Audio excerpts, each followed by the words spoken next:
എനർജിയുടെ IP വരുന്നുണ്ട്. Renewable energy സെക്ടറിൽ, പബ്ലിക് സെക്ടറിൽ വരുന്ന ഏറ്റവും വലിയ കമ്പനി തന്നെയാണിത്. IPOയുടെ ഡേറ്റ് ഒന്നും വന്നിട്ടില്ല, നമ്മളത് വരുന്ന സമയത്ത് അപ്ഡേറ്റ് ചെയ്യുന്നതാണ്. അതിനെക്കുറിച്ചുള്ള കുറച്ച് ഡീറ്റെയിൽസ് നമുക്ക് പരിശോധിക്കാം. നമ്മൾ പറഞ്ഞ പോലെ തന്നെ റിന്യൂവബിൾ എനർജി സ്പേസിലുള്ള പബ്ലിക് സെക്ടർ യൂണിറ്റിലുള്ള ഏറ്റവും വലിയ കമ്പനിയാണ് NTPC ഗ്രീൻ എനർജി. 3071 മെഗാവാട്ടാണ് ഇപ്പോൾ അവരുടെ solar operational capacity. 90% revenue solar ബിസിനസ്സിൽ തന്നെയാണ് അവർക്ക് വരുന്നുള്ളത്. ഇപ്പോൾ അവരുടെ ഗോൾ എന്ന് പറയുന്നത് 2032 60 GW പവർ ഉൽപ്പാദിപ്പിക്കുക എന്നുള്ളതാണ്. ഈ IPO വഴി കിട്ടുന്ന ഫണ്ടിൽ 75% അവർ ഡെപ്റ്റ് റീപേയ്മെൻറ്റിനായിരിക്കും ഉപയോഗിക്കുക.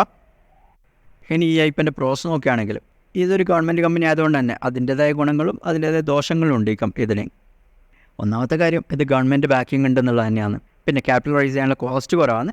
കൂടാതെ റിന്യൂവബിൾ എനർജി ആയതുകൊണ്ട് തന്നെ നല്ലൊരു ഗ്രോത്ത് പൊട്ടൻഷ്യലുള്ള ഒരു സെഗ്മെൻറ്റാണിത്. അതിനനുസരിച്ചുള്ള ഗ്രോത്ത് ഈ കമ്പനിക്കും ഉണ്ടാവും.